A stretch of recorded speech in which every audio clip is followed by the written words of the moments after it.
Good afternoon class. आप सभी का स्वागत है इस क्लास में। आज हम पढ़ने वाले हैं भूगोल। ठीक है, तो पिछली क्लासों में हमने ज्योग्राफी में काफ़ी कुछ चीज़ें कवर कर ली हैं, जैसे कि हमने भूगोल के बारे में जो बेसिक उसका परिचय है, ठीक है, उसको जाना था। उसमें हमने क्या जाना, किस प्रकार से भूगोल एक विषय के रूप में उभर कर सामने आया, किस प्रकार से यूनान के लोगों ने योगदान किया भूगोल विषय में, और फिर उसके बाद हमने जाना था किस प्रकार भारतीय विद्वानों ने भी भूगोल विषय के उत्थान में अपना सहयोग दिया और उसके लिए नई नई अवधारणाएं प्रस्तुत की। उसके बाद हम आगे बढ़े, फिर हमने नया अध्याय शुरू किया जिसका नाम है ब्रह्मांड।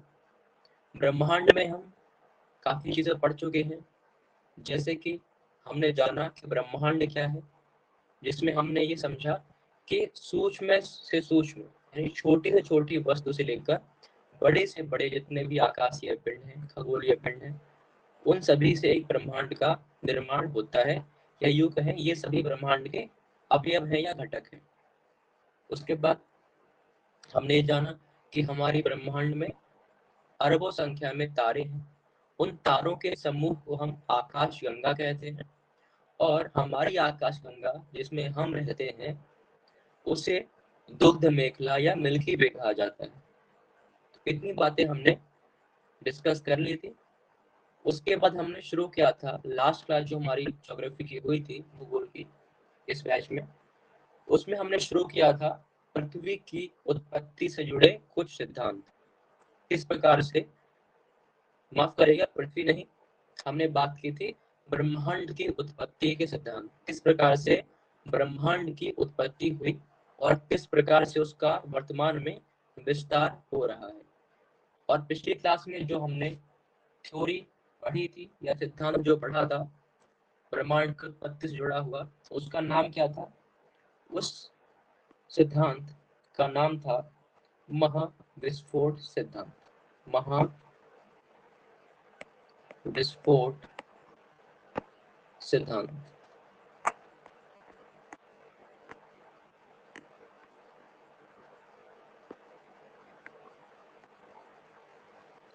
महाविस्फोट सिद्धांत को इंग्लिश में हम क्या बोलते हैं?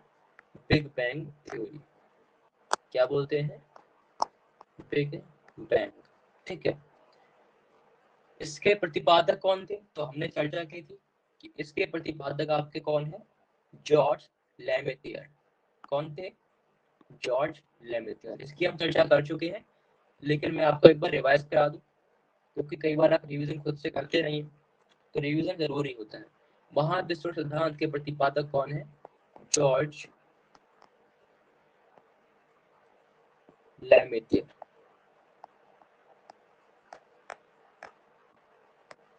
ठीक है, जॉर्ज लेमेथियर के प्रतिपादक है। उसके बाद हमने ये भी चर्चा की थी कि इसका अन्य नाम क्या है। ये जो सिद्धांत है इसका अन्य नाम क्या है? इसे हम जानते हैं विस्तारित ब्रह्मांड संकल्पना के नाम से। विस्तारित ब्रह्मांड संकल्पना या परिकल्पना के रूप में हम इसे जानते हैं, क्योंकि इसके द्वारा ये बताया गया कि ब्रह्मांड का विस्तार हो रहा है, ब्रह्मांड में विस्फोट हुआ। ठीक है, विस्फोट के कारण ही क्या हुआ? ब्रह्मांड का सृजन हुआ, और अभी वर्तमान में इसका विस्तार हो रहा है, इसलिए इसका नाम क्या पड़ा? विस्तारित ब्रह्मांड परिकल्पना। फिर हमने चर्चा की थी कि जो बिग बैंग शब्द है, बिग बैंग शब्द का प्रयोग किसने किया था? तो वो थे आपके फ्रेड होयल। कौन थे? फ्रेड होयल। फ्रेड होयल ने बिग बैंग शब्द का प्रयोग किया था। ठीक है, चलिए आगे बढ़ते हैं। इसके बाद हमने क्या समझा, इसकी थ्योरी क्या है, इसको आप सुन लीजिए एक बार। जॉर्ज लेमेथियर के अनुसार शुरुआत में सारे पदार्थ जिनसे ब्रह्मांड बना है, जो वर्तमान में आप देखते हैं जितनी भी खगोलीय पिंड, शुरुआत में क्या हुआ? इन सभी पदार्थ जो ब्रह्मांड की उत्पत्ति से जुड़े हुए हैं, ये सभी एकाकी परमाणु के रूप में एक जगह पर बैठे हुए थे। जैसे मान लीजिए अभी क्या है, ब्रह्मांड बहुत बड़ा है इस प्रकार से, लेकिन बहुत पहले जब ब्रह्मांड नहीं था तो एक सूक्ष्म एकाकी परमाणु था, इसी में सारे पदार्थ सिकुड़ कर बैठे हुए थे। ठीक है, अब क्या हुआ, सारे पदार्थ पास पास में हैं और बहुत पास में होने से क्या होता है, घर्षण होता है। जब अणु या परमाणु पास में होंगे तो क्या होगा, उनमें आपस में घर्षण होगा, और घर्षण से क्या उत्पन्न होगी, ऊर्जा या तापमान। तो तापमान बढ़ेगा और एक समय ऐसा आएगा कि यहाँ का जो तापमान है वो अनंत हो जाएगा। तापमान कैसा हो जाएगा, अनंत हो जाएगा। क्योंकि ये बहुत छोटा एक परमाणु है, यहाँ पर सारे पदार्थ सिकुड़ कर बैठे हुए हैं, तो इसका घनत्व भी है वो कैसा होगा, अनंत हो जाएगा। जिस कारण से आगे चलकर क्या होगा, इसमें विस्फोट हो जाएगा। क्योंकि हर चीज की एक क्षमता होती है, यदि आप गुब्बारे में हवा भरोगे तो एक क्षमता तक ही वो उसको सहन कर पाएगा, ग्रहण कर पाएगा, उसके बाद वो फट जाएगा। उसी प्रकार से ये एकाकी परमाणु था, यहाँ पर जो पदार्थ थे वो बहुत ही पास पास थे, उनका तापमान बढ़ा, घनत्व बढ़ा, और एक समय के बाद इसमें क्या हुआ, विस्फोट हुआ। और विस्फोट होने के बाद क्या हुआ, सारा पदार्थ पूरे ब्रह्मांड में फैल गया। तो जब से ये महाविस्फोट हुआ तभी से समय की गणना भी की जाती है, क्योंकि जब ब्रह्मांड नहीं होगा तो हम किसके कंपैरिजन में समय की गणना करेंगे। तो जैसे ही ब्रह्मांड में विस्फोट हुआ, ब्रह्मांड का निर्माण हुआ, उसी समय से दो चीजें और सामने आती हैं, एक आपका स्पेस और दूसरा टाइम। तो स्पेस और टाइम का जन्म भी हम इस थ्योरी समझ सकते हैं। स्पेस क्या होता है, पूरे ब्रह्मांड में जो खाली स्थान है वो स्पेस है। ठीक है, और जो समय है वो क्या है, जब से ये घटना हुई है, जब से विस्फोट हुआ है तब से समय की शुरुआत मानी जाती है। तो इस प्रकार से ये क्या है, महाविस्फोट सिद्धांत, इसकी चर्चा हम कर चुके हैं, इसे आपको मैंने नोट भी करा दिया था इसके बारे में। अब इसमें जो चीज बची हुई है इसके आगे हम कंटिन्यू करते हैं। देखिए, पिछली क्लास में, good afternoon Ajay, Ajay ji good afternoon, क्या मेरी वॉइस आ रही है आपको?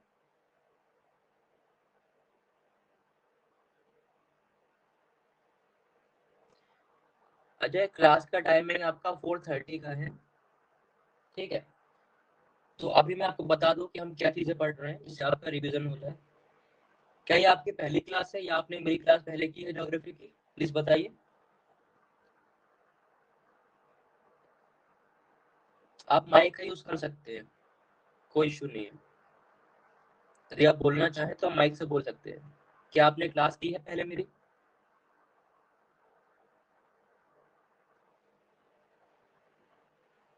की है, ठीक है। तो मैं आपको बता दूं कि हमने क्या पढ़ा है, देख लेते हैं एक बार फिर से। देखिए, भूगोल में हमने शुरुआत कर दी है ब्रह्मांड के बारे में, कि ब्रह्मांड बना तो बना कैसे। और उसमें हमने जो पहला सिद्धांत पढ़ा है, यानी ब्रह्मांड की उत्पत्ति से जुड़े हुए हम सिद्धांत का अध्ययन कर रहे हैं, जिसमें कि जो पहला सिद्धांत है, पहली थ्योरी है, या कहीं पहली जो कहानी है कि ब्रह्मांड कैसे बना, उसका नाम है महाविस्फोट सिद्धांत। क्या नाम है? महाविस्फोट सिद्धांत, या इंग्लिश में उसको बिग बैंग थ्योरी कहा जाता है। ये थ्योरी किसने दी? तो उनका नाम है जॉर्ज लेमेटियर। जॉर्ज लेमेटियर नाम का व्यक्ति था, उसने ये थ्योरी दी है। ये कहाँ के थे? ये बेल्जियम देश के थे।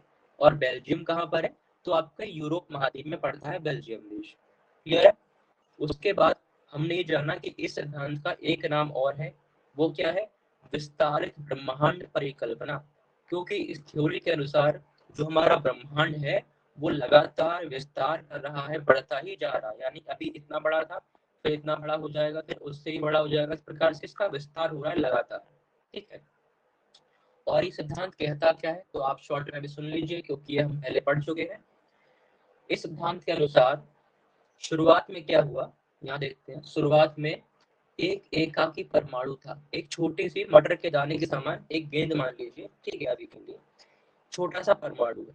अब क्या हुआ, इसमें बहुत सारे पदार्थ थे जो पास पास में बैठे हुए हैं। जब पदार्थ पास में बैठेंगे तो उनमें क्या होगा, फ्रिक्शन होगा, घर्षण होगा। उससे क्या होगा, उसमें ऊर्जा उत्पन्न होगी, और ऊर्जा से क्या होगा, तापमान बढ़ेगा। ये तो आप जानते होंगे कि जैसे हमने आग की उत्पत्ति कैसे हुई थी, जब पत्थर पर पत्थर रगड़ा गया था।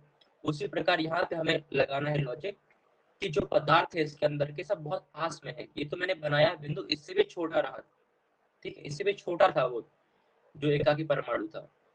समझने के लिए यहाँ पर इतना बड़ा बना दिया गया है। तो इसमें जो पदार्थ है वो बहुत ही पास पास थे, जिस कारण से उनका एक तो घनत्व बढ़ेगा, क्योंकि जब चीजें पास में होती हैं तो क्या होता है, घनत्व बढ़ता है। तो घनत्व बढ़ता जाएगा, और जब पास में होंगे चीजें तो क्या होगा, तापमान भी बढ़ेगा, ऊर्जा आएगी उनमें। तो तापमान और घनत्व दोनों इसके अनंत हो जाएंगे, और एक समय ऐसा आएगा कि इसमें हो जाएगा ब्लास्ट या विस्फोट। जैसे आप गुब्बारा लीजिए, उसको भरिए, हवा भरते जाइए तो एक लिमिट होगी, उसके बाद वो फट जाएगा। वैसे ही ये एक बिंदु है, एक एकाकी परमाणु कहा गया है इसको। इसमें क्या हुआ, तापमान बढ़ गया, डेंसिटी या घनत्व बढ़ता चला गया, तो इसकी भी क्षमता थी, एक समय तक ये रुका रहा, लेकिन एक समय के बाद क्या हुआ, इसमें ब्लास्ट हो गया, विस्फोट हो गया, और जो भी इसके अंदर का पदार्थ था वो पूरे ब्रह्मांड में फैल गया। और इसी को कहा गया है महाविस्फोट सिद्धांत, बिग बैंग थ्योरी। समझ में आ गया, क्लियर है? बताइए यस और नो, कमेंट करके बताइए कि क्लियर है तो यस। ठीक है, इसके बाद पिछली क्लास में हमने चर्चा की थी कि इसके साक्ष्य क्या है, एविडेंस क्या है। जो भी बातें कही गई जॉर्ज लेमिथर के द्वारा, इसके साक्ष्य क्या है, ठीक है। तो साक्ष्य प्रस्तुत करे गए बाद में, ये आपके मेंस के लिए इंपॉर्टेंट है, लिखने के लिए आ सकता है। बिग बैंग थ्योरी पर चर्चा कीजिए साक्ष्य के साथ, ठीक है। क्या क्या साक्ष्य हमें इसके मिलते हैं कि ये बातें सत्य हैं या फिर नहीं। तो यहाँ पर हमें देखने को मिलता है, पहला साक्ष्य तो यही है कि नासा ने एक दूरबीन भेजी ब्रह्मांड में। नासा ने एक दूरबीन बनाई जिसका नाम था एडविन हब्बल। क्या नाम था, एडविन हब्बल टेलीस्कोप। यानी वैज्ञानिक थे एडविन हब्बल नाम के, उनके नाम पर एक टेलीस्कोप बनाया गया, नाम था हब्बल टेलीस्कोप। किसने बनाया, नासा ने, जो कि अमेरिका की एजेंसी है। उससे हमें क्या पता चला कि ब्रह्मांड में जो भी चीजें हैं वो निरंतर दूर जा रही हैं। मतलब यदि कोई कार्य इस तरह से है तो कुछ वर्षों के बाद क्या हो देखने को मिलता है कि इनमें दूरी होती जा रही है, यानी दूरी बढ़ती जा रही है, ठीक है। इससे साबित हुआ कि जो ब्रह्मांड है उसमें विस्तार हो रहा है, यानी कि जो बात जॉर्ज लेमेथर ने बताई थी कि हाँ विस्तार होता है, ब्रह्मांड में विस्तार हो रहा है, वो बात सत्य निकली। तो पहला साक्ष्य क्या था यहाँ पर, हबल टेलीस्कोप के द्वारा। हबल, इसके पहले जो टॉपिक हुआ है उसकी पीडीएफ अपलोड कर दी गई है, ठीक है। यहाँ पर फोल्डर बनाया गया है भूगोल करके, और उसमें एक पीडीएफ डाल दी है मैंने। जो हमारा पहला टॉपिक था, पहला चैप्टर था, उसका पीडीएफ अपलोड हो गया है, आप देख सकते हो। और जैसे ही ये वाला आपका टॉपिक हो जाएगा, इसके बाद इसकी पीडीएफ भी आपको मिल जाएगी। अभी बस आपको समझना है, और अपनी कॉपी में जितनी चीजें मैं लिखवाता हूँ उसे नोट भी करना है। वो क्लास नोट्स आपके लिए सबसे ज्यादा इंपॉर्टेंट होंगी। साक्ष्य पहला क्या है, हब्बल टेलीस्कोप के द्वारा, टेलीस्कोप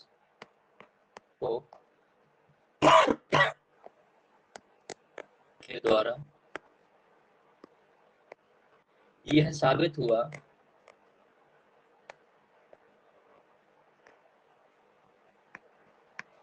कि ब्रह्मांड में,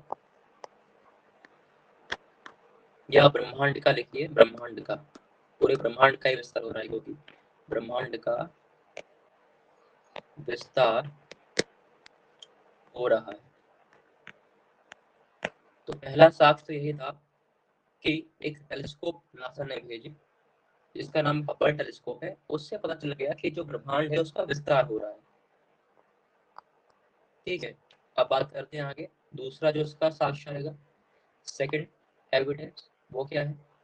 देखिए, थ्योरी थ्योरी तभी कहलाती है जब आप उसके साक्ष्य दे पाए। यदि आप थ्योरी दें और साथ में एविडेंस नहीं देंगे तो उसको लोग मानेंगे नहीं, फिर क्या कहेंगे, तो खाली एक कोरी कल्पना है, एक कल्पना के समान है खाली। तो एविडेंस देना जरूरी है, तभी उसको माना जाएगा। तो दूसरी बात यहाँ पर क्या एविडेंस आया, एक इसे कहा जाता है कॉस्मिक माइक्रोवेव रेडिएशन बैकग्राउंड। बहुत बड़ा नाम है लेकिन इंपॉर्टेंट है, तो आपको लिखना पड़ेगा। Cosmic microwave, microwave radiation, radiation background. अब ये क्या चीज है इसको समझते हैं नोट करने के बाद। शॉर्ट में क्या बोलेंगे, CMB, कॉस्मिक माइक्रोवेव रेडिएशन। ठीक है, अब ये क्या चीज है उसको समझिए। जब ब्रह्मांड की उत्पत्ति हुई यानी जब बिग बैंग हुआ या महाविस्फोट हुआ, उस समय जो ऊर्जा निकली उस एकाकी परमाणु से, एक बिंदु से, उस ऊर्जा के अवशेष ब्रह्मांड में पाए गए। ठीक है, यानी जब शुरुआत में वो फटा, जो भी कुछ चीज थी वहां पर, तो एक ऊर्जा भी साथ में बाहर निकली, और वो जो एनर्जी थी, जो ऊर्जा थी, ब्रह्मांड में अभी भी स्थित है, उसके कुछ अंश वहां पर मौजूद है। इसका पता लगाया था आपके आर्नो पोंजियस ने, एलन पोंजियस नाम है इनका, और दूसरे थे रॉबर्ट विल्सन। इन दो लोगों ने मिलकर इस बात का पता लगाया था और ये बताया कि ये ब्रह्मांड का सबसे प्राचीनतम प्रकाश है, जो कि प्रकाश महाविस्फोट के द्वारा आया था। तो ये क्या है, ये एक एविडेंस है कि हाँ, सच में कुछ ऐसा ब्रह्मांड में हुआ था जिसके कारण जो ऊर्जा निकली उस विस्फोट से वर्तमान में उपस्थित है। तो ये दूसरा एविडेंस है, दूसरा साक्ष्य है इनके थ्योरी का। ध्यान लिखेंगे। प्रस्तुतकर्ता कौन थे इस चीज को, प्रस्तुतकर्ता जिन्होंने बताया वो थे आपके एलन पेंजिया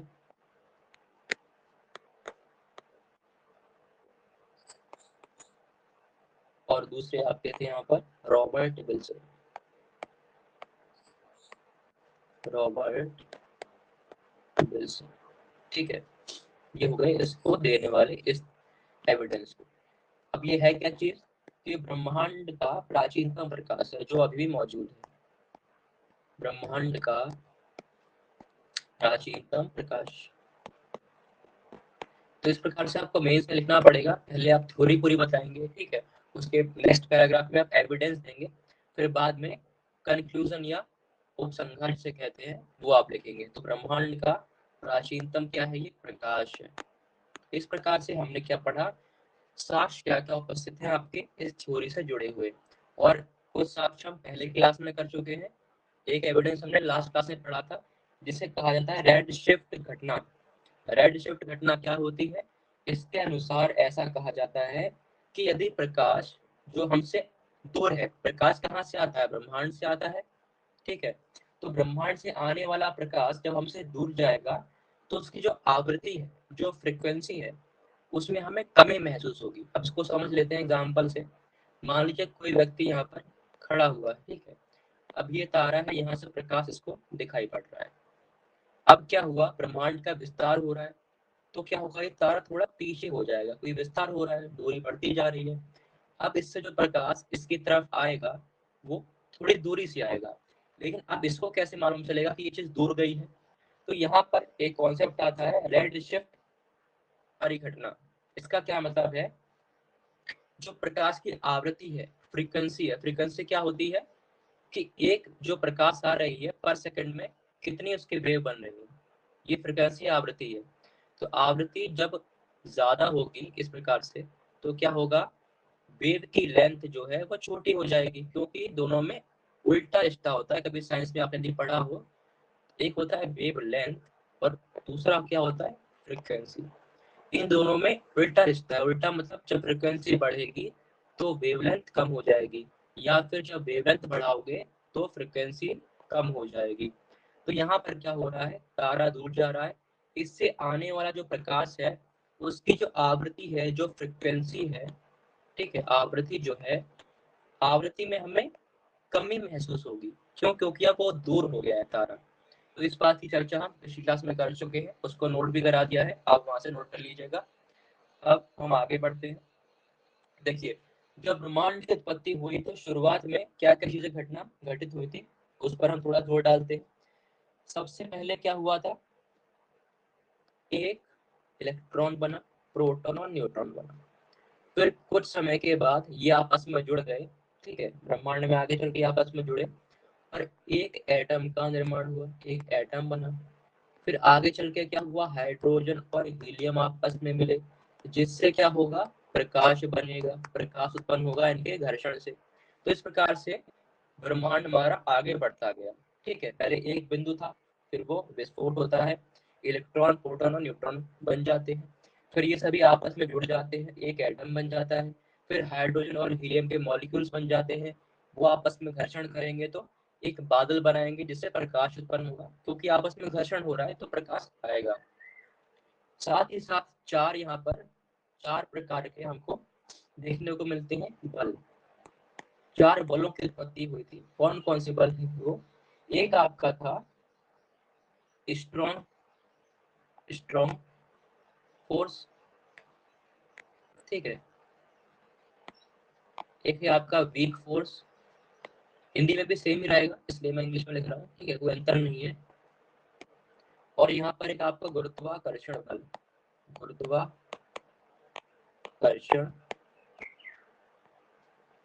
बल, ठीक है। और दूसरा आपका था चुंबकीय बल, चुंबकीय बल। इस प्रकार से चार जो फोर्स थी, चार बल थे, इनकी उत्पत्ति हुई। और इसमें सबसे इंपॉर्टेंट क्या है? गुरुत्वाकर्षण बल, जिसके बारे में हम काफी बार पढ़ेंगे। इस प्रकार से ब्रह्मांड की उत्पत्ति हुई, ब्रह्मांड में क्या क्या चीजें आई वो हमने समझ लिया। अब इसके बाद जो सेकंड थ्योरी आएगी उसकी हम चर्चा करते हैं, लेकिन उससे पहले हमें एक चीज और समझ लेनी है। अक्सर जो न्यूज में रहता है, और इससे सवाल आ चुका है, आपके यूपीएससी में सवाल पूछा गया था कि गॉड्स पार्टिकल किसे कहते हैं, ठीक है। तो हम टॉप हेडिंग बनाएंगे गॉड पार्टिकल, गॉड पार्टिकल। ये क्या चीज है? ये न्यूज में अक्सर रहती है, इस पर काफी डिबेट होती है, और आपका यूपीएससी सवाल इस पे बना चुका है। देखिए गॉड पार्टिकल क्या है समझते हैं। जैसा कि नाम है गॉड पार्टिकल, जैसे कि आपने भगवान को नहीं देखा, ठीक है, लेकिन भगवान है, मौजूद है किसी न किसी रूप में, लेकिन आपने साक्षात्कार नहीं किया भगवान का। उसी प्रकार हमारे ब्रह्मांड में ऐसा माना जाता है कि जो शुरुआती एक कण रहा होगा जिससे ये विस्फोट हुआ था, जिसकी हम बात कर रहे थे ना कि एक बिंदु था, वहां से विस्फोट हुआ, तो आखिर वो कण था कौन सा, इसके बारे में हमें जानकारी नहीं है अभी तक। हमें इलेक्ट्रॉन, प्रोटॉन, न्यूट्रॉन ये सब पता है, लेकिन उससे भी छोटे जो कण हैं जो हमें दिखाई नहीं देते, उनको हमने बोला गॉड पार्टिकल, ठीक है। तो गॉड पार्टिकल का मतलब यही है यहाँ पर कि ऐसे छोटे से छोटे कण जिनके द्वारा ब्रह्मांड की उत्पत्ति हुई थी, वो ब्रह्मांड में तो कहीं ना कहीं होंगे, बट हम अभी तक उसे ढूंढ नहीं पाए या देख नहीं पाए, इसलिए हमने नाम क्या दिया है? गॉड पार्टिकल, जिसे आप देख ना पाए। तो उसके बारे में समझते हैं क्या क्या जानकारी हमें होनी चाहिए गॉड पार्टिकल के बारे में। सबसे पहली बात, पदार्थों के निर्माण की ये मूलभूत इकाई है। जैसे एटम से छोटे क्या होते हैं? Electron, proton, neutrons. उनसे भी छोटे कोई पदार्थ है जिसे कहा गया गॉड पार्टिकल। तो पदार्थ निर्माण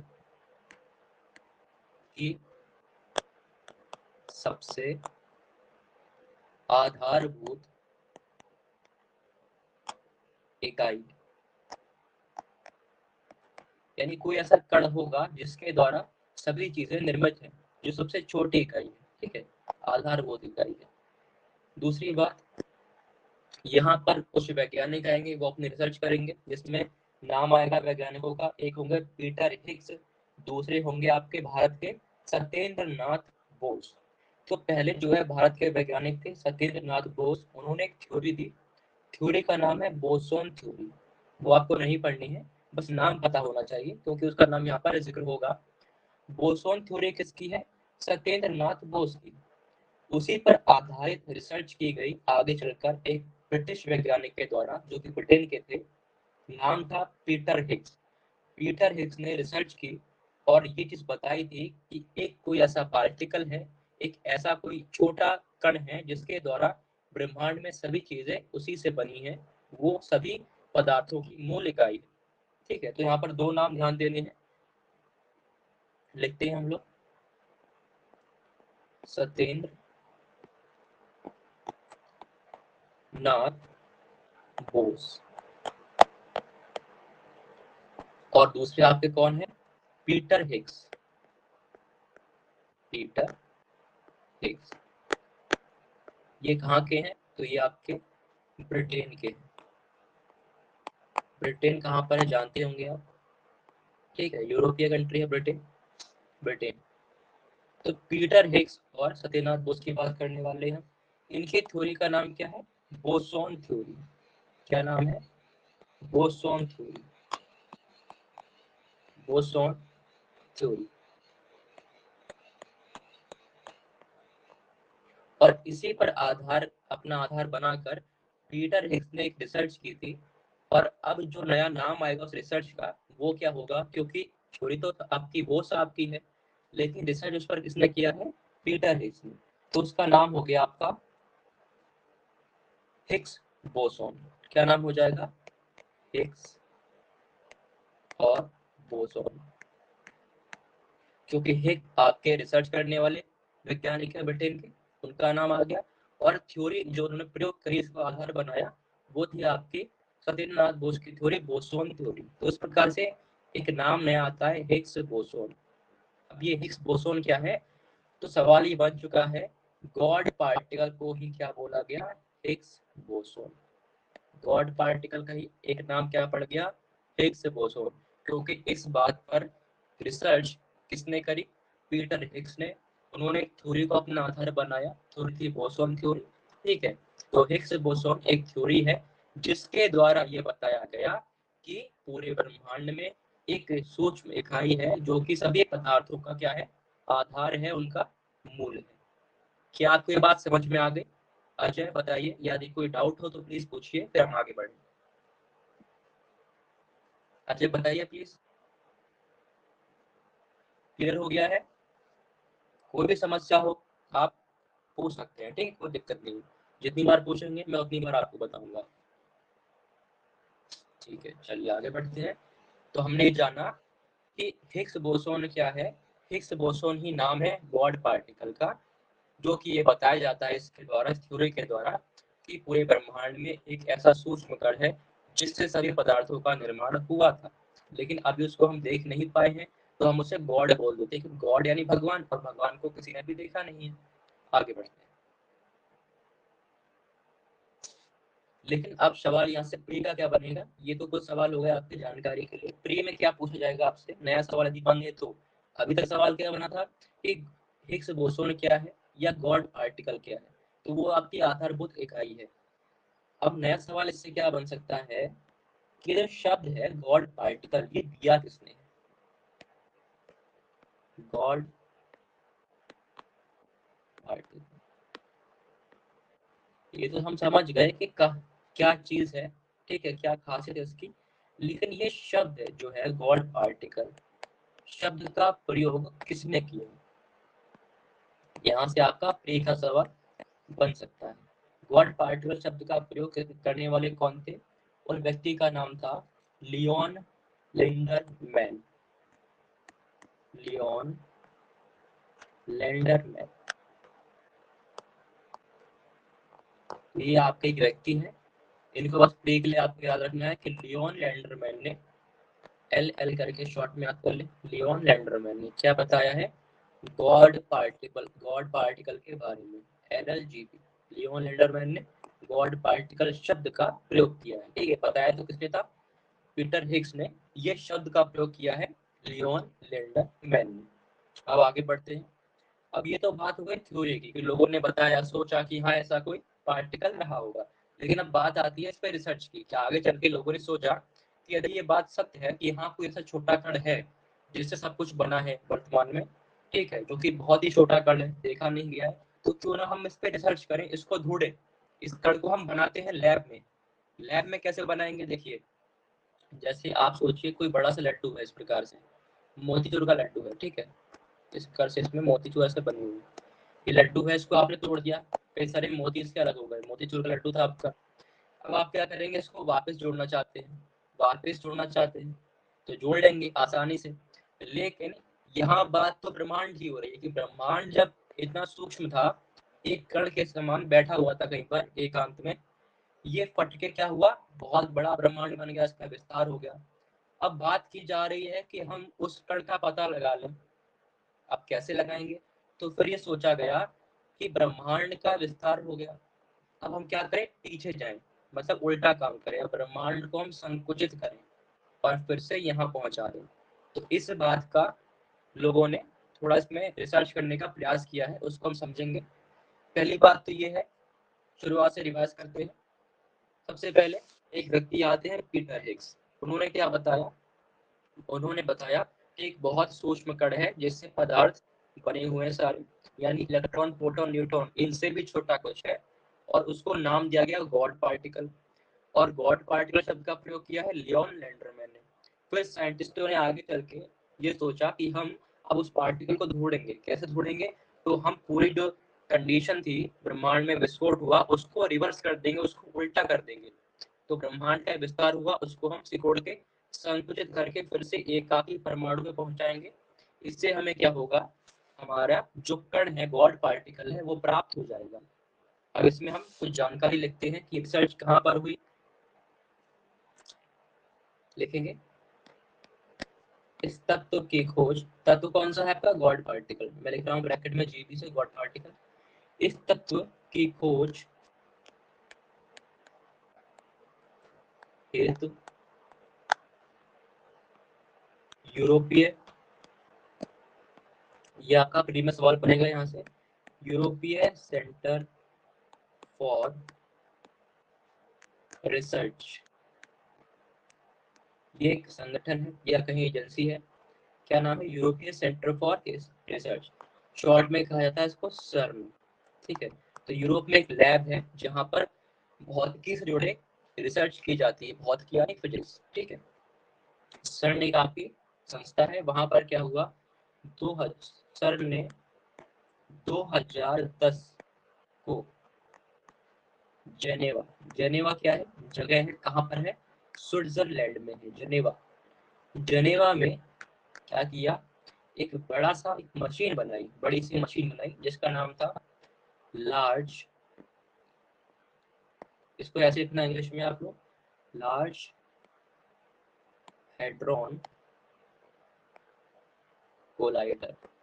क्योंकि आपको सवाल जब मिलेगा तो आपको LHC ऐसे लिखा होगा, तो आपको इंग्लिश में नोट करना है इसको, लार्ज हेड्रॉन कोलाइडर। ये क्या है? एक मशीन बनाई गई। कहाँ पर? जनेवा में। किसके द्वारा? CERN के द्वारा। कब? 2010 में। ठीक है, अब क्या होगा? प्रयोग किया गया इस पर नामक प्रयोग किया। इसके परिणाम, इसका जो रिजल्ट आया, इसके परिणाम स्वरूप, इसके परिणाम स्वरूप 2012 को हमने क्या प्राप्त किया? गॉड पार्टिकल से मिलता जुलता एक छोटा सा कण। गॉड पार्टिकल नहीं था, बट उसके हम काफी करीब पहुंच गए थे। इस मशीन में क्या किया हमने? बॉम्बार्डमेंट कराई, यानी कि क्या किया हमने? आपस में जितने भी कण, इलेक्ट्रॉन्स, प्रोटॉन्स, न्यूट्रॉन्स, उनको और तोड़ा, उनको आपस में टकराई, उनको टक्कर करवाई, उन सभी की टक्कर करवा दी। अब उससे हुआ क्या? जैसे कि यदि आप किसी पत्थर के बारे में जानना चाहते हैं तो क्या करेंगे? उस पत्थर को आप तोड़ेंगे, तोड़ेंगे और देखेंगे इसमें क्या खनिज पदार्थ है। वैसे ही यहाँ पर क्या किया? ये मशीन थी लार्ज हेड्रोन कोलाइडर। यहाँ पर क्या किया गया?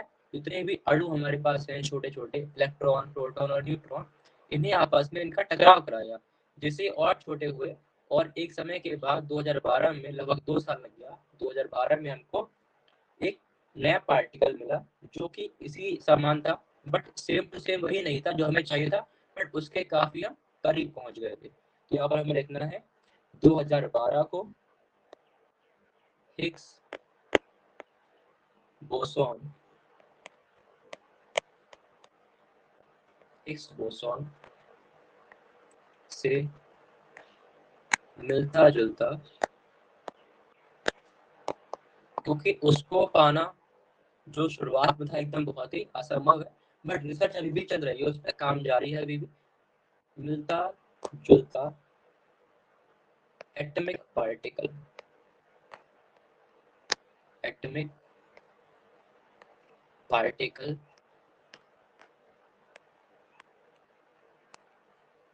प्राप्त हुआ।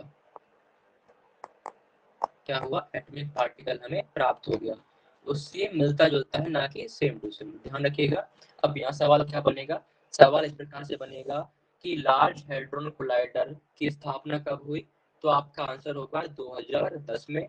कहाँ पर? जेनेवा में। किसके द्वारा? यूरोपियन सेंटर फॉर रिसर्च, एक एजेंसी है यूरोप की, उसके द्वारा। क्लियर है आपको ये पॉइंट? बताइए, कोई डाउट तो नहीं है अभी तक? अजय, कोई डाउट तो नहीं है, बताइए।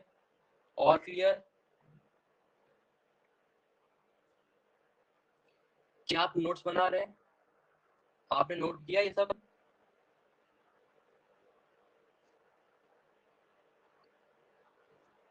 बताइए कि आप नोट्स बना रहे हैं या फिर मैं आगे बढ़ूं?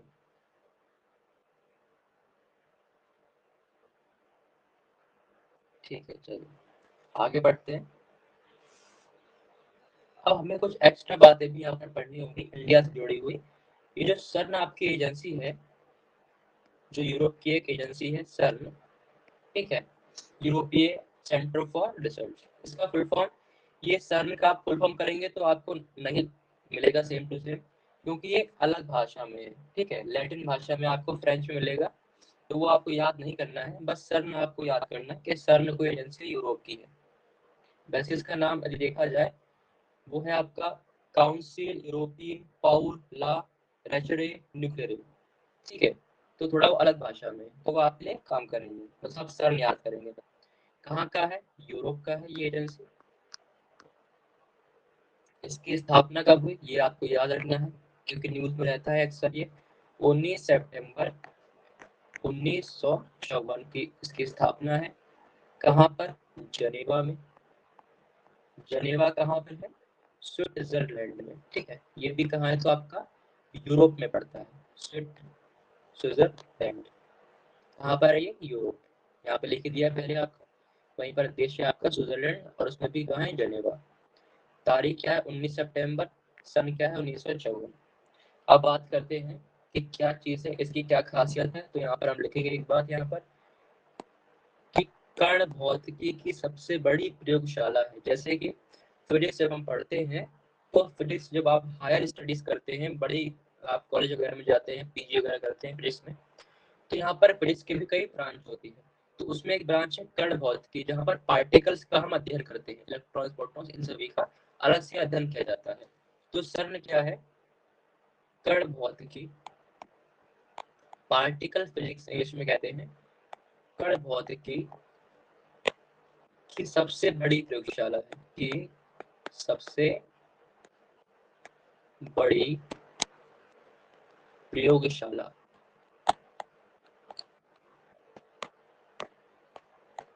ठीक है, अगला फैक्ट इसमें मुझे याद रखना है कि भारत इसका सदस्य है, पूरी तरह से मेंबर नहीं है, एसोसिएट है, सहायक है, सहायता करने के लिए, पूरी तरह मेंबर नहीं है।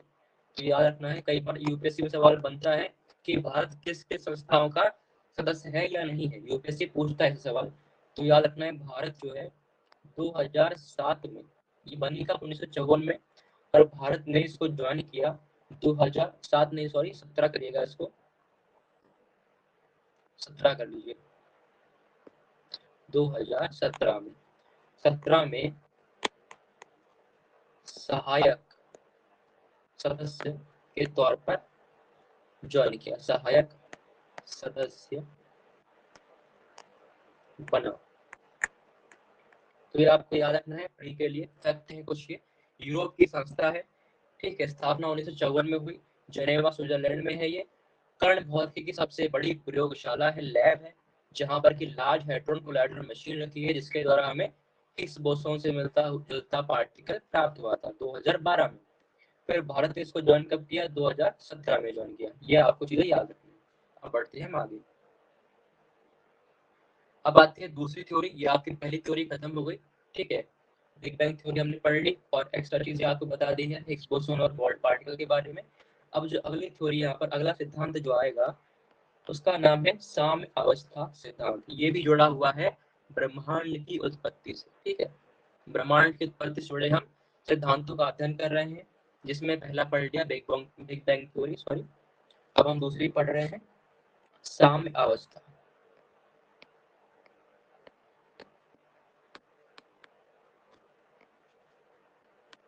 ये प्री में आएगा मैचिंग करने के लिए कि ये सिद्धांत किसने दिया है। ठीक है, आपका मेंस के लिए सिर्फ एक ही इंपॉर्टेंट था जो कि आपको डिटेल में बताया गया है, वो है बिग बैंग थ्योरी, महाविस्फोट सिद्धांत।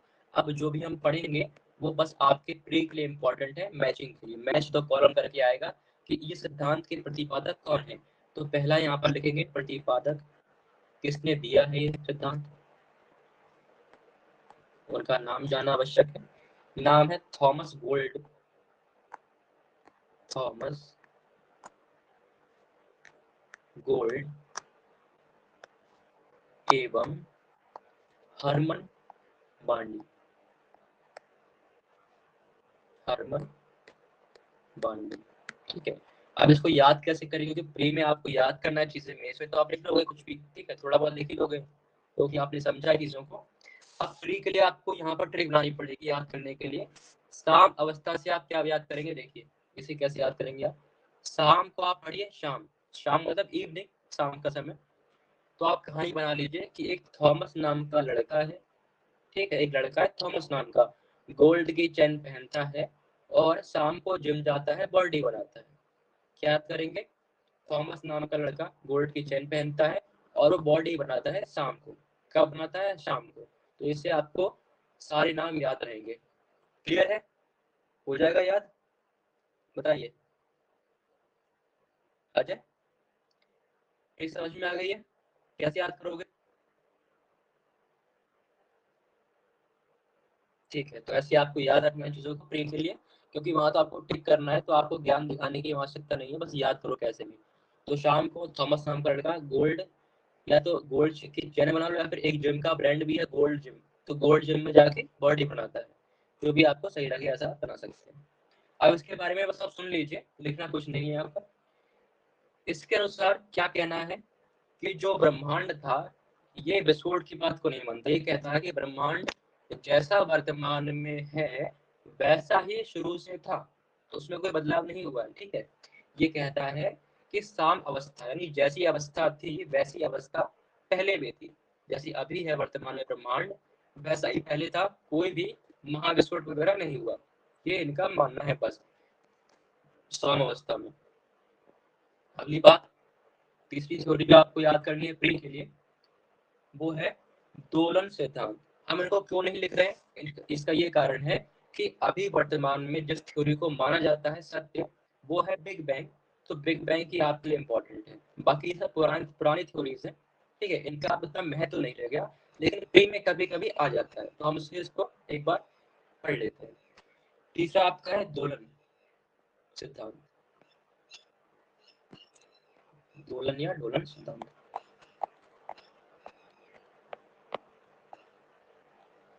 इंग्लिश में कहते हैं पल्सेटिंग थ्योरी।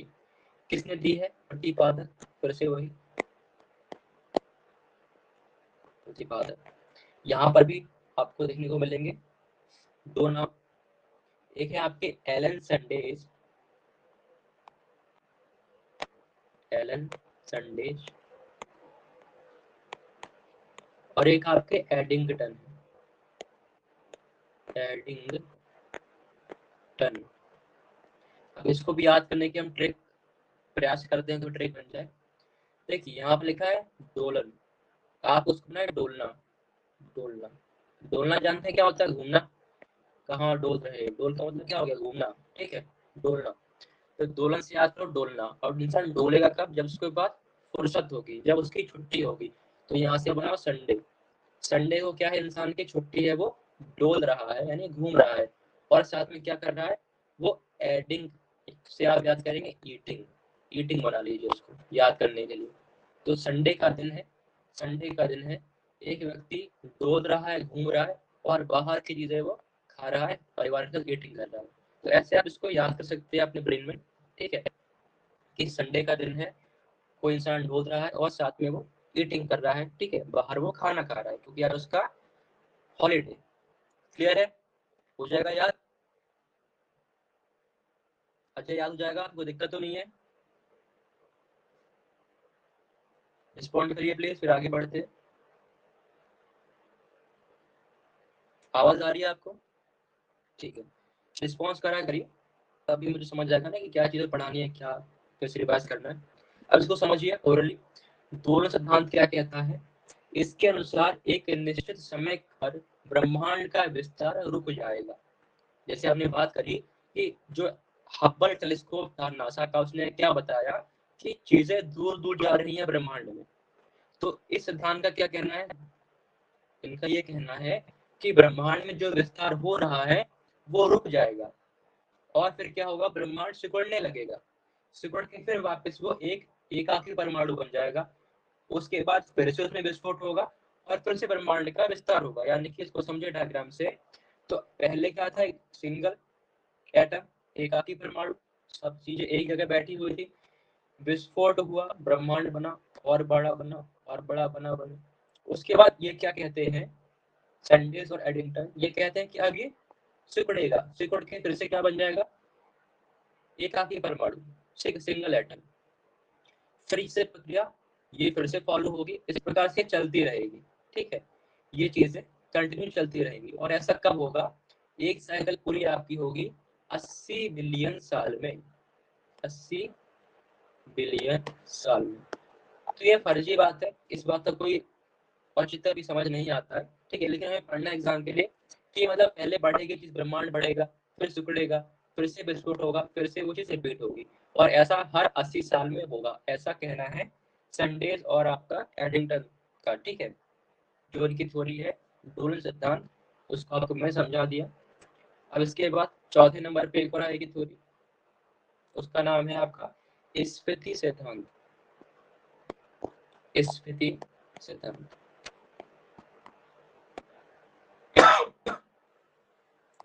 स्फीति सिद्धांत, इसका भी सेम, किसने दिया है, प्रतिपादक कौन है, तो नाम लिखेंगे यहाँ पर एलन गुथ,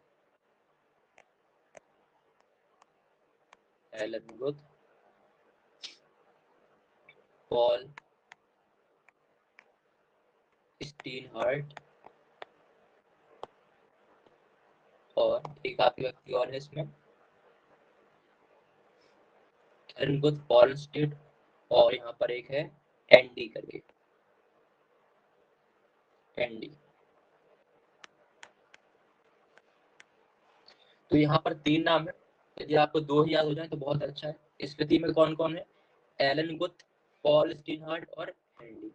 अब इसके लिए टेल बना सकते हैं कुछ भी अपन, कि पॉल नाम का लड़का है, उसका हार्ट यानी उसका दिल जो है टूट गया है। क्यों? क्योंकि उसका एलन में एडमिशन नहीं हो पाया। एलन आप जानते हैं बहुत बड़ी कोचिंग है। ठीक है, तो पॉल नाम का लड़का, उसका हार्ट ब्रेक हो गया क्योंकि उसका एलन में एडमिशन नहीं हुआ। ठीक है, एनडी से एडमिशन बना लेंगे, एडमिशन नहीं हुआ। क्यों नहीं हुआ? क्योंकि स्फीति चल रही है। अब स्फीति का मतलब क्या होता है, महंगाई। जब आप इकोनॉमी पढ़ते हैं तो वहां पढ़ते हैं ना, स्फीति हो गई है, मुद्रा स्फीति, यानी मुद्रा का जो वैल्यू है वो कम हो गया है। तो स्फीति का मतलब होता है महंगाई। ये आपको पता होना चाहिए, तभी आप ये ट्रिक याद कर पाएंगे। अब क्योंकि महंगाई हो गई तो पॉल के पास पैसे कम पड़ गए, महंगाई है, उसका हार्ट ब्रेक हो गया क्योंकि उसका एडमिशन नहीं हुआ एलन इंस्टीट्यूट में। क्लियर है? ऐसे आप कुछ कहानी बना के इसको याद कर सकते हैं, क्योंकि याद तो करना ही पड़ेगा, फ्री में सवाल बनते हैं। चलिए आगे बढ़ते हैं। ये हमारी चौथी थ्योरी थी, स्फीति सिद्धांत। इसके अनुसार क्या कहा जाता है कि एक ब्रह्मांड में ऊर्जा थी, उस ब्रह्मांड की ऊर्जा ने पूरे ब्रह्मांड में एक फोर्स पैदा करी, यानी पूरे ब्रह्मांड को विस्तार कर दिया। यानी एक ऊर्जा थी, इस प्रकार से इसने क्या किया, पूरे ब्रह्मांड को और ऊर्जा प्रदान करी, जिससे क्या हुआ, पूरा ब्रह्मांड फैलता हुआ चला गया। तो ये इतना कुछ खास बात नहीं कही इन्होंने। तो हमने जो इम्पोर्टेंट था आपके लिए बिग बैंग थ्योरी, उसको पढ़ा है डिटेल में। तो यहाँ पर आपका समाप्त होता है पूरा थ्योरी का पार्ट, जहाँ पर भी आपने जाना किस प्रकार से हमारे ब्रह्मांड की उत्पत्ति हुई है। तो अब मैं आपसे पूछूंगा, अजय जी, क्या आपको कोई डाउट है अभी तक जो भी हमने पढ़ा है? किसी भी प्रकार का आप माइक ऑन करके मुझसे पूछ सकते हैं। ठीक, वेरी गुड। यदि डाउट नहीं है तो अच्छी बात है, यानी आप फोकस करके पढ़ रहे हैं। अगला टॉपिक आता है अब गैलेक्सी या आकाश गंगा, गैलेक्सी या फिर आकाश गंगा। तो इसको समझेंगे पहले ना। शुरुआत जब हमने की थी ब्रह्मांड टॉपिक की, तो आपको बताया था मैंने मान लेते हैं ये आपका एक ब्रह्मांड है। वैसे ब्रह्मांड की सीमा का पता नहीं, अनंत है, लेकिन समझने के लिए मैंने ये बना दिया। अब इसमें क्या है, बहुत सारे तारे हैं। ब्रह्मांड में क्या है, असंख्य तारे हैं। सौरभ के आसपास क्या है, तारे मौजूद हैं। इस प्रकार से अब तारे बना दे रहे हैं। ठीक है, सब दूर दूर फैले हुए हैं। अब क्या होता है, इन्हें यदि हम एक ग्रुप में बना लें, इस प्रकार से इनका एक क्या है, ग्रुप है इन सभी का, ये इनका ग्रुप बन गया। तो ब्रह्मांड में बहुत सारे तारे हैं, और इन तारों का जब समूह बन जाए, इसी समूह को बोलते हैं आकाश गंगा। ठीक है, आकाश गंगा, यानी आकाश गंगा मतलब ये हुआ कि ऐसा एक तारों का समूह जहाँ पर तारों की संख्या बहुत ज्यादा है, जिस कारण से हमें रात में आकाश में क्या लगता है, जैसे नदी बहती है तो लगता है कि दूध गिर रहा है, वाइट वाइट। ठीक है, तो वैसे तारों का प्रकाश भी सफेद होता है, तो हमें क्या लगता है कि नदी नदी से हमारे आकाश में बह रही है जब बहुत तारे होते हैं। तो ऐसे नाम पड़ गया है आकाश गंगा। ठीक है, तो आकाश गंगा क्या है, हम अब लिखना शुरू करेंगे। आकाश गंगा क्या है, देखिए आप, आकाश गंगा तारों का विशाल समूह है। क्या है ये, तारों का एक विशाल समूह, यानी कई सारे तारे शामिल होते हैं। जैसे आप अपनी आकाश गंगा की बात करें, जिसमें हम रहते हैं, जिसमें हमारा सूर्य है, बाकी 8 ग्रह हैं, उस आकाश गंगा का नाम क्या है, दुग्ध मेखला या मिल्की वे। तो रात को जब हम तारे देखते हैं तो हम क्या देखते हैं, पूरा मिल्की वे देखते हैं, पूरा मिल्की वे घूमता है। ठीक है, क्योंकि ब्रह्मांड में कुछ भी स्थिर नहीं है, सारी चीजें घूम रही है, सबका विस्तार हो रहा है। तो तारों का एक विशाल समूह क्या कहलाता है, आकाश गंगा। ये हो गया आपका पहला पॉइंट। अब आकाश गंगा में क्या क्या चीजें हैं, तो अभी मैंने आपको बताया कि यहाँ पर सर्वाधिक मात्रा में क्या है, 98% लगभग आपका यहाँ पर क्या मिलेगा, आपको तारे मिलेंगे, क्योंकि तारों का समूह ही क्या है, आपका आकाश गंगा कहलाता है। और जो 2% है उसमें आपको अन्य गैसें मिलेंगी, गैस। ठीक है, तो यहाँ पर ये इसका कंपोजिशन है, इसका ये अवयव है। 98% तारे ज्यादा हैं, बाकी 2% में गैस यहाँ पर प्राप्त होती है। अब बात करते हैं कि एक जो नॉर्मल आपकी जो आकाश गंगा है उसका शेप कैसा होता है, उसका आकार कैसा होता है, तो उसको समझते हैं। इस प्रकार से आपकी एक आकाश गंगा होती है। जो बीच का भाग है, कलर चेंज कर लेते हैं, बीच का जो भाग होता है उसे बोलते हैं बल्ज।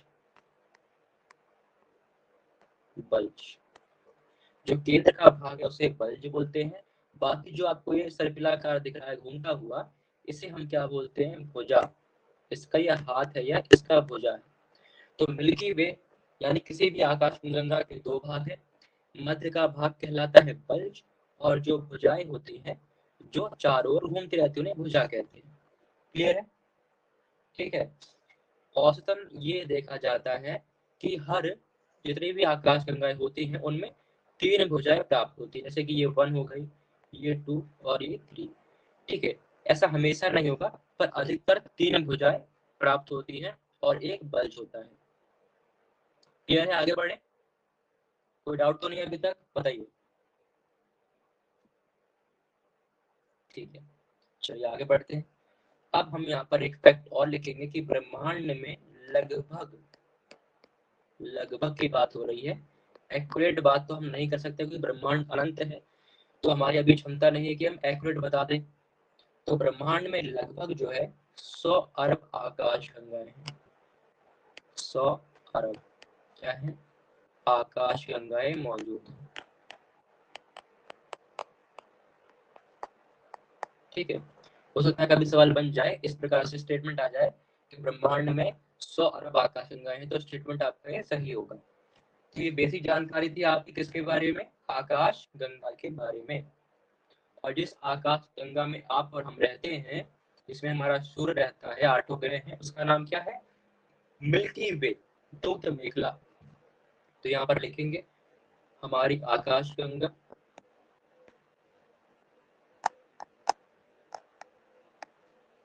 यानी आप ये सोचिए, जो बात होती है मल्टीवर्स की, वो चीज कहीं ना कहीं सही है, यानी कि आपकी आकाश गंगा में तो आप हो, ऐसी ब्रह्मांड में 100 अरब आकाश गंगा है, यानी हर एक आकाश गंगा में एक सूर्य मौजूद होगा। सोचिए कितनी बड़ी बात है।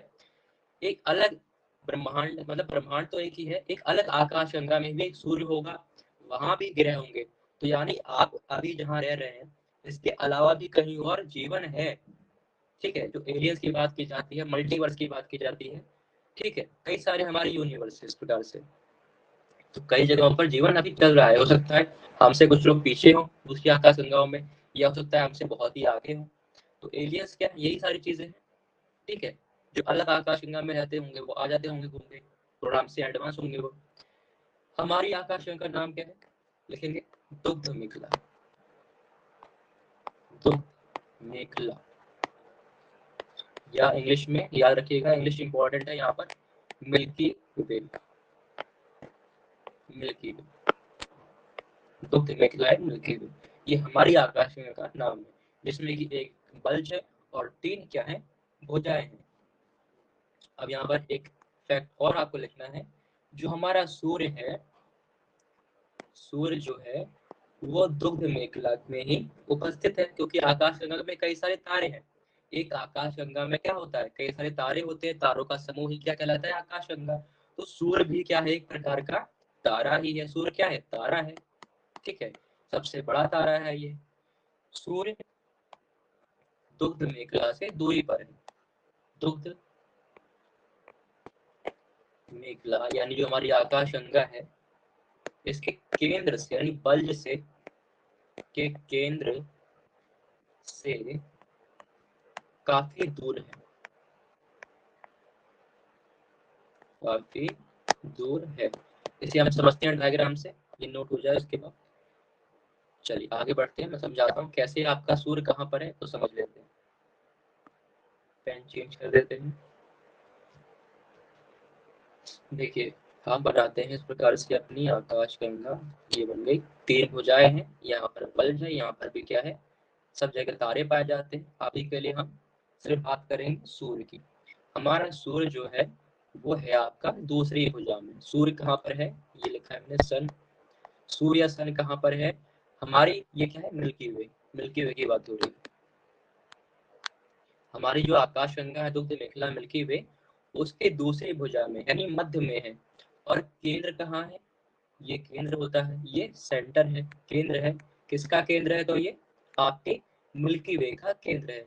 अब इन दोनों के बीच में यानी केंद्र और हमारे सूर्य के बीच में इतना जो दूरी है, ये यहाँ से यहाँ तक, इस दूरी की जो वैल्यू है, जो वैल्यू निकल कर आती है, वो है लगभग 25,000 प्रकाश वर्ष। अब ये प्रकाश वर्ष क्या है, ये हम पहले ही पढ़ चुके हैं कि प्रकाश वर्ष ब्रह्मांड में दूरी को नापने की इकाई है। ठीक है, तो प्रकाश यहाँ से चलेगा जब, तो उसको लग जाएंगे 25,000 साल। ठीक है, तो 25,000 साल की दूरी किसके बीच में, याद रखिएगा, इंपॉर्टेंट फैक्ट है ये आपके लिए। सूर्य और हमारी आकाश गंगा जो उसका केंद्र है, वहां तक की दूरी है 25,000 प्रकाश वर्ष। क्लियर है, एनी डाउट, नोट हो गया है, बताइए, नोट कर लिया है अजय।